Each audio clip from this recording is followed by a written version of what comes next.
acides gras trans, mais le sujet est tabou. Embarrassés, tous les industriels ont refusé de nous ouvrir leurs usines. Pour filmer la production de ces graisses trans, il faut se rendre en Belgique, à quelques kilomètres de Gand. Fuji Oil est une multinationale japonaise, l'un des leaders mondiaux des matières grasses. Ici, on a une spécialité, on produit des huiles solides pour l'industrie alimentaire. L'usine transforme l'huile classique en huile acide gras trans en injectant de l'hydrogène. Tout se passe dans cette tour, haute de 4 étages, à l'intérieur d'un immense réservoir.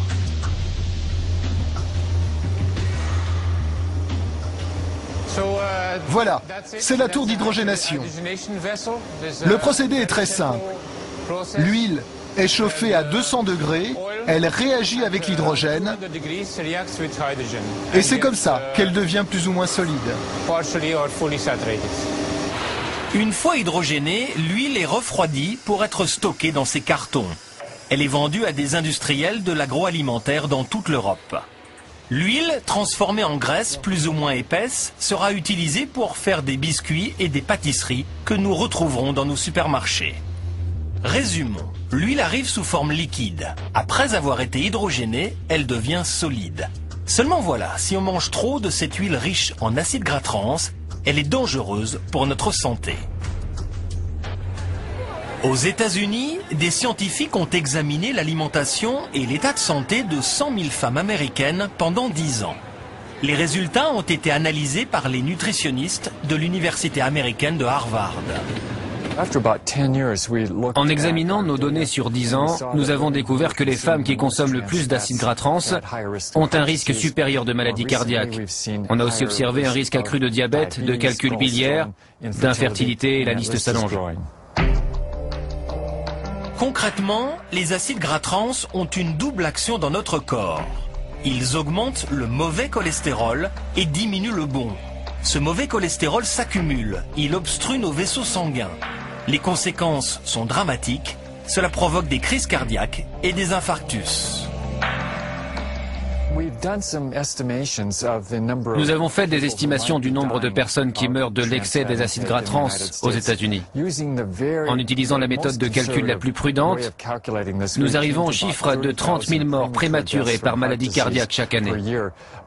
Mais nos études épidémiologiques à long terme montrent que ce chiffre peut atteindre 50 000 ou 100 000 morts prématurées chaque année. Jusqu'à 100 000 morts par an du fait de l'excès d'acides gras trans. Ces résultats sont pris très au sérieux par les autorités sanitaires américaines, surtout à New York. Ici plus qu'ailleurs, on mange. De tout, souvent de n'importe quoi, 24 000 restaurants proposent à peu près tout ce qu'il est possible d'avaler. Le service de santé de la mairie de New York a donc décidé de réagir. C'est ici qu'on a interdit le tabac dans tous les lieux publics. Les acides gras trans sont leur nouvel ennemi. La mairie a inondé la ville de brochures pour expliquer comment limiter la consommation d'acides gras trans. En anglais, en espagnol, en chinois. Mais informer n'a servi à rien. Elle a alors décidé de voter une loi pour les interdire. Les alternatives sont parfaitement viables. Ces graisses sont artificielles, dangereuses, elles n'ont pas besoin d'être dans la nourriture. Donc nous avons décidé d'exiger leur retrait des restaurants. Qui vote pour? Contre?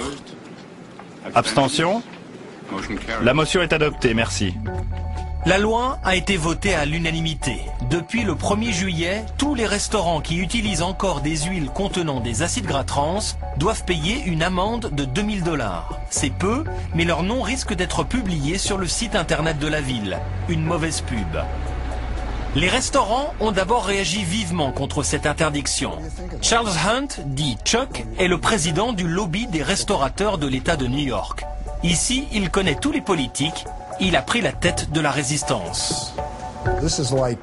Cette loi, c'est comme une nounou qui dit aux enfants ce qu'ils doivent faire.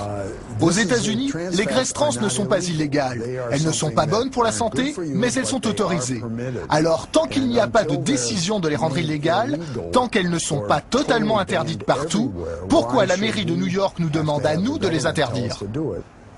Laissons les restaurants, les services de santé informer les gens pour qu'ils choisissent ce qu'ils mangent, mais ne décidons pas à leur place. Décider à la place de ses clients, c'est le choix du Martinique Café. C'est l'un des rares restaurants qui a accepté de parler des acides gras trans. Au pays des avocats et des procès, difficile d'admettre qu'on a servi des graisses dangereuses pendant des années. Le Martinique, lui, a été un précurseur. Plusieurs mois avant l'interdiction, il a modifié toutes ses recettes pour s'afficher en vitrine comme l'un des premiers sans trans de New York. Nous avons mis un panneau en vitrine 6 mois avant que la loi ne soit votée à New York. Ça a vraiment été un avantage marketing.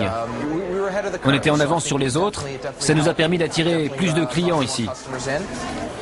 Au menu du restaurant, des graisses trans, il y en avait dans tous les plats, ou presque. Hamburger, poulet frit, pommes frites, calamars frits. Il a fallu tout changer. C'est José Dominguez, le chef mexicain, qui s'en est occupé. Trouver des huiles sans acide gras trans a été facile. Elles existaient déjà. Mais il a fallu adapter les dosages et recalculer tous les temps de cuisson. Avant, ici, vous utilisiez de l'huile avec des acides gras trans? Oui, on a dû la changer. Maintenant, celle-là est meilleure pour votre santé. On a dû utiliser un autre type d'huile. Le goût est différent, mais c'est meilleur pour la santé.